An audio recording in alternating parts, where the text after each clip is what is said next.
అందరికీ నమస్కారం అండి. రీసెంట్‌గా మేము ఒక రెంట్ హౌస్ నుండి మరో రెంట్ హౌస్‌కి షిఫ్ట్ అయ్యామండి. ఒక ఇంటి నుండి మరో ఇంటికి షిఫ్ట్ అయ్యేటప్పుడు ఎంత కష్టంగా ఉంటుందో మాకు ఇప్పుడే అర్థమైందండి. ఎందుకంటే మేము ఫస్ట్ టైం ఇలా షిఫ్ట్ అవ్వడం అండి. ఇలా మూవ్ అయ్యేటప్పుడు ఎలాంటి ఛాలెంజెస్ ఎదురయ్యాయి, మా బట్టలు, వస్తువులు, టీవీ, ఫ్రిడ్జ్, వాషింగ్ మిషన్ ఇలాంటి ఇతర సామాన్లు ఎలా ప్యాక్ చేశాము, ఎలాంటి జాగ్రత్తలు తీసుకున్నాము, ఇలాంటి చాలా టిప్స్ ఈ వీడియోలో వివరంగా చెప్తానండి. ఎవరైనా ఫస్ట్ టైం ఇలా ఇల్లు షిఫ్ట్ అయ్యే వారికి ఈ వీడియో చాలా యూజ్ఫుల్ అవుతుందని అనుకుంటున్నాను. సో వీడియో చివరి వరకు తప్పకుండా చూడండి.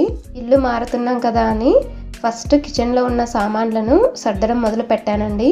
కిచెన్లో ఎక్కువగా వాడని వస్తువులు వాటన్నింటిని బయటకు తీసి నీట్గా కడిగి శుభ్రం చేసి పెట్టుకున్నాను. అలాగే ఈ డబ్బాలు, బాక్సుల్లో మనం ఏమైనా పొడులు వేసుకుని ఉంటాం కదా, అలాంటివి ఈ విధంగా అన్నిటినీ తీసివేసి ఇలా ప్యాక్ చేసుకున్నానండి. ఎందుకంటే ఎక్కువ దూరం వెళ్ళేటప్పుడు లేదా బాక్సుల్లో ఇవి ఉంటే అలాగే లీక్ అవుతాయేమో అనేసి నేనైతే వీటన్నింటినీ ఇలా కవర్స్లో అయితే ప్యాక్ చేసుకున్నాను.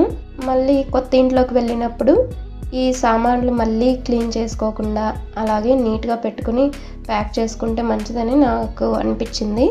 ఇలా ప్యాక్ చేసుకోవడం వలన అక్కడ వెళ్ళిన తర్వాత ఈజీగా ఏ డబ్బాలో అవి దాంట్లో పోసేసుకోవచ్చు కదా అనిపించింది.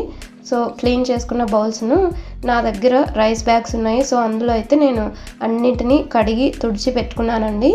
అలా ప్యాక్ చేసి పెట్టాను. కార్డ్బోర్డ్ బాక్సుల్లో అయినా ప్యాక్ చేసుకోవచ్చు, కాకపోతే నేనైతే రైస్ బ్యాగ్స్లో ప్యాక్ చేసుకున్నానండి. ఇలా ప్లాస్టిక్ బాక్సులు, గాజు సీసాలు, అలానే స్టీల్ సామాన్లు ఇవన్నీ కూడా వాటికి సపరేట్గా పెట్టుకుని వాటన్నింటినీ నీట్గా కడిగి అవి ఆరిన తర్వాత మళ్ళీ పొడి బట్టతో తుడిచి వాటిని సపరేట్ బ్యాగ్స్లో ప్యాక్ చేసుకున్నానండి. మేము ఇల్లు షిఫ్ట్ అవుతామని డేట్ ఫిక్స్ అయిన తర్వాత ఇంట్లోకి ఇంకా ఎటువంటి కొత్త సరుకులు ఏమి తీసుకోలేదు. డైలీ అవసరమయ్యే సరుకులు మాత్రమే తీసుకున్నామండి. ఎందుకంటే అన్నీ అక్కడికి వెళ్ళిన తర్వాత తీసుకుంటే బెటర్ అనిపించింది. అలాగే ఆన్లైన్లో ఏవైనా బుక్ చేసుకునే వస్తువులు లాంటివి కూడా మేము తీసుకోలేదు. ఒకవేళ మళ్ళీ డిలే అవుతే ఇబ్బందిగా ఉంటుంది కాబట్టి తీసుకోకపోవడమే మంచిదని నా అభిప్రాయం అండి. తర్వాత ఇంకా ఫ్రిడ్జ్లో ఉన్న ఐటమ్స్ అన్నిటినీ తీసివేసి ఫ్రిడ్జ్ మొత్తం క్లీన్ చేసి పెట్టుకున్నాను. ఈ విధంగా ఇన్సైడ్ ర్యాక్స్ అన్నీ రిమూవ్ చేసి ఇంకా ఫ్రిడ్జ్కి గ్యాస్కెట్ ఉంటుంది కదండి, అవన్నీ కూడా తీసి మొత్తం నీట్గా తుడిచిపెట్టాను. మళ్ళీ అక్కడికి వెళ్ళిన తర్వాత ఈ డస్ట్ ఏవి ఉండకుండా ఉండాలని ఈ విధంగా వాటిని కూడా క్లీన్ చేసి పెట్టాను. ఇంకా బ్యాక్ సైడ్ ఫ్రిడ్జ్ వెనుక వాటర్ ఉంటుంది కదా, అది కూడా తీసివేశాను. ఒకవేళ మనకి గుర్తు లేకపోతే ప్యాకర్స్ వాళ్ళైనా దాన్ని రిమూవ్ చేస్తారు వాటర్ని. ఎందుకంటే అవి ప్యాక్ చేసేటప్పుడు మళ్ళీ లీక్ అయ్యే ఛాన్స్ ఉంది కాబట్టి వాటర్ని కూడా రిమూవ్ చేయడం మంచిదండి. సో ఎప్పుడైనా కానీ ఫ్రిడ్జ్ని క్లీన్ చేసేటప్పుడు బ్యాక్ సైడ్ వాటర్ని కూడా రిమూవ్ చేస్తే ప్యాక్ చేసేటప్పుడు ఎటువంటి ఇబ్బంది ఉండదు. అలాగే సీలింగ్ ఫ్యాన్స్ ఇంకా టేబుల్ ఫ్యాన్స్ కూడా నేను అన్నీ రిమూవ్ చేసి వాటిని క్లీన్ చేసి ఒక బట్టలో చుట్టి పెట్టానండి. కిచెన్ సర్దడం అయితే ఆల్మోస్ట్ అయిపోయిందండి. నా కిచెన్ ఐటమ్స్ అయితే మరీ ఎక్కువగా లేవు. సో కిచెన్ అయితే క్లియర్ అయిన తర్వాత ఇంకా బెడ్షీట్స్, బట్టలు అన్నీ కూడా వాష్ చేసి ఇంకా ఐరన్ చేసి పెట్టుకున్నాను. ఐరన్ చేసిన తర్వాత వాటిని సెగ్రిగేట్ చేసి పెట్టుకున్నానండి. అంటే రెగ్యులర్గా వాడే బట్టలన్నిటినీ ఒక చున్నీలో, ఇంకా రేర్గా వాడే వాటినన్నింటినీ ఒక చున్నీలో, ఇంకా బెడ్షీట్స్, కర్టెన్స్, టవల్స్ ఇలా అన్నీ వాటిని సెగ్రిగేట్ చేసి కట్టి పెట్టుకున్నాను. ఇంకా యాక్చువల్గా అయితే నేను కార్డ్బోర్డ్ బాక్సుల్లో పెడదాం అనుకున్నాను, కానీ టైం తక్కువగా ఉండడం వల్ల ఈ విధంగా కట్టి పెట్టాను. కానీ నేను ఇంకా ప్యాకర్స్ వాళ్ళు అయితే కార్డ్బోర్డ్ బాక్స్లో పెడతారేమో అని అనుకున్నాను. కాకపోతే వాళ్ళు ఏంటంటే ఇంకా అన్నీ ఇలా కట్టిన వాటినన్నింటినీ ఒక పెద్ద బ్యాగ్స్లో అయితే వేశారండి. నాకు ఈ విషయం యాక్చువల్గా తెలీదు, ఫస్ట్ టైం కాబట్టి ఈ ఎక్స్పీరియన్స్. సో నేను మీకేం చెప్పాలనుకున్నానంటే మనము ముందుగానే ప్యాకర్స్ వాళ్ళతో క్లియర్గా మాట్లాడడం మంచిదండి. అంటే ఏ విధంగా ప్యాక్ చేస్తారు అని మాట్లాడుకోవడం బెటరు. యాక్చువల్గా వాళ్ళు కొన్ని కార్డ్బోర్డ్ బాక్స్లే తెచ్చారు, అవి అందులో కిచెన్ ఐటమ్స్ అవి మాత్రం పెట్టారు. ఇంకా ఈ బెడ్రూమ్ రిలేటెడ్ అన్నీ కూడా ఇలా పెద్ద పెద్ద బ్యాగ్స్లో అన్నిటినీ పెట్టేశారండి. కాకపోతే అక్కడే ఉన్నాం కాబట్టి వాటిని నీట్గా పెట్టించుకున్నాను.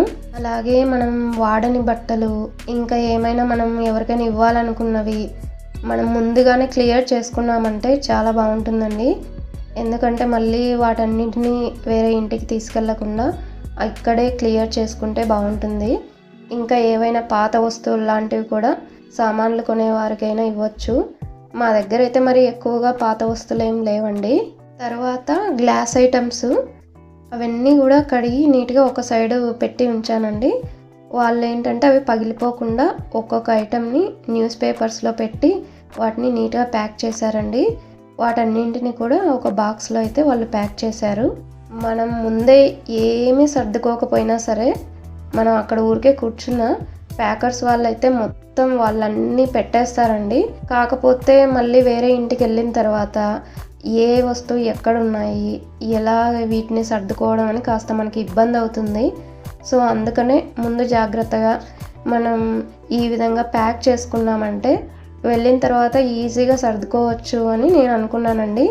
సో నేనైతే ముందుగా ఈ విధంగా కిచెన్ ఐటమ్స్ అన్నీ ఇలా బెడ్రూమ్ రిలేటెడ్ అన్నీ ఈ విధంగా ప్యాక్ చేసి పెట్టుకోవడం వల్ల నాకు ఈజీగా అనిపించిందండి వెళ్ళిన తర్వాత. ఇంకా టీవీ, ఫ్రిడ్జ్, వాషింగ్ మిషన్ వీటిని ఎలా ప్యాక్ చేస్తారా అని కాస్త కంగారు అయితే పడ్డాము. కానీ వాళ్ళైతే ఫోమ్ షీట్ వేసి వాటిని ప్యాక్ చేశారండి. టీవీని కూడా అలాగే ప్యాక్ చేసి వాళ్ళ దగ్గరే పెట్టుకుని జాగ్రత్తగా అయితే తీసుకొచ్చారండి. సో అన్నింటినీ చాలా జాగ్రత్తగానే ప్యాక్ చేసి వ్యాన్లోకి అయితే ఎక్కించారు. అలాగే ఇంకొకటండి, వైఫై యూస్ చేసే వాళ్ళైతే ఎన్ని రోజులకు వైఫై రీఛార్జ్ గడువు ముగుస్తుంది, ఇంకా కొత్త ఇంటికి వెళ్ళేటప్పుడు ఇంకా రూటర్ కంపెనీ వాళ్ళకి ఎలా రిటర్న్ చేయాలి అనే విషయాలన్నీ ముందుగానే మాట్లాడుకోవడం మంచిదండి. అలాగే ఏమైనా important files, documents, laptops, jewellery వంటి వస్తువులు మాత్రం మనతోనే ప్యాక్ చేసుకుని తీసుకెళ్ళడం సేఫ్ అండి. ఏమైనా పోతే మళ్ళీ మనమే కదా సఫర్ అవ్వాలి. సో మాకు ప్యాకర్స్ వాళ్ళు కూడా అదే సజెస్ట్ చేశారు, ఇంపార్టెంట్వి మీతోనే తీసుకెళ్ళండి అని.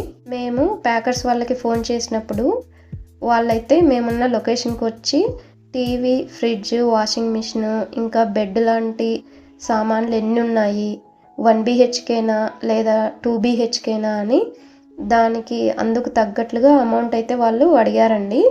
మేమైతే 1 BHKలోనే ఉండేవాళ్ళము. మళ్ళీ కూడా 1 BHK ఇంటికి షిఫ్ట్ అయ్యాము. అలాగే మనం వెళ్ళే ఇల్లు గ్రౌండ్ ఫ్లోరా లేదంటే ఎన్నో ఫ్లోర్ అని కూడా అడుగుతారండి. దాన్ని బట్టి వాళ్ళైతే అమౌంట్ చెప్తారు.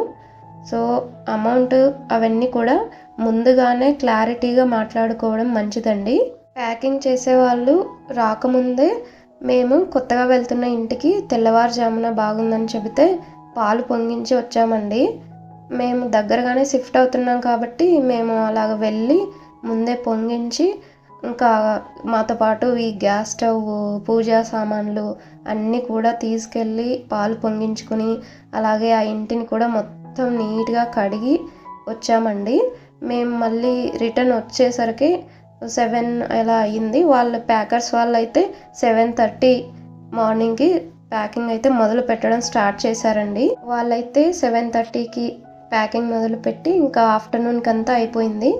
అన్ని వస్తువులను కూడా కొత్త ఇంట్లోకి అయితే తెచ్చేశారు. అన్నీ లోపల తెచ్చి పెట్టారు. తర్వాత వాషింగ్ మిషన్, టీవీ వాటి ప్లేస్లో పెట్టించుకొని ఇంకా అవి ఎలా వర్క్ చేస్తున్నాయని మళ్ళీ ఒకసారి చెక్ చేయించుకున్నాము. తర్వాత బెడ్ కూడా మళ్ళీ అంతా ఫిక్స్ చేశారండి. తర్వాత ఫ్రిడ్జ్ కూడా ఓపెన్ చేశారు, కానీ అరగంట తర్వాత ఆన్ చేయమని చెప్పారు. ఇంకా ఫ్యాన్లు అయితే వాళ్ళు మేము ఫిక్స్ చేయమని చెప్పారండి. మనల్ని ఎవరితో అయినా ఫిక్స్ చేయించుకోమని చెప్పారు. అలాగే ఏ సామాను ఎందులో ప్యాక్ చేశారో వాటిని తెలుసుకోవడం కోసం మనకి గుర్తుండడం కోసం మా బ్యాగుల పైన మార్క్ చేయమని చెప్పానండి.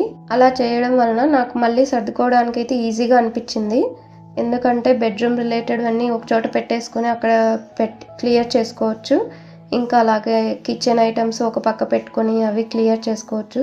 సో మార్క్ చేసుకుంటే ఈజీగా ఉంటుందండి.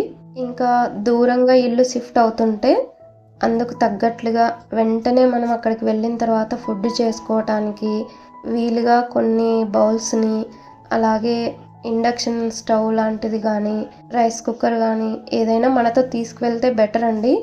అలాగే ఏమైనా ఇమ్మీడియట్గా వెళ్ళిన తర్వాత వంట చేసి పిల్లలు ఎవరు ఇబ్బంది పడకుండా వాళ్ళకి చేసి పెట్టడానికి వీలుగా ఉంటుంది. మొత్తానికైతే వాళ్ళు జాగ్రత్తగానే మా సామాన్లన్నీ కూడా తెచ్చారు. కాకపోతే మా ఆయన వర్క్ చేసుకునే టేబుల్ మాత్రం కొంచెం డ్యామేజ్ అయిందండి. సో ఇక్కడికి వచ్చిన తర్వాత ఇంకా బట్టలు, కిచెన్లో అయితే ఈ విధంగా అన్నీ కూడా 2 రోజులు అయితే టైం పట్టింది సర్దుకోవడానికి. పైన ర్యాక్స్లో మాత్రం నేను తక్కువగా వాడే వస్తువులను అయితే పెట్టానండి. సో ఇదండి మా హౌస్ షిఫ్టింగ్. ఈ విధంగా జరిగింది.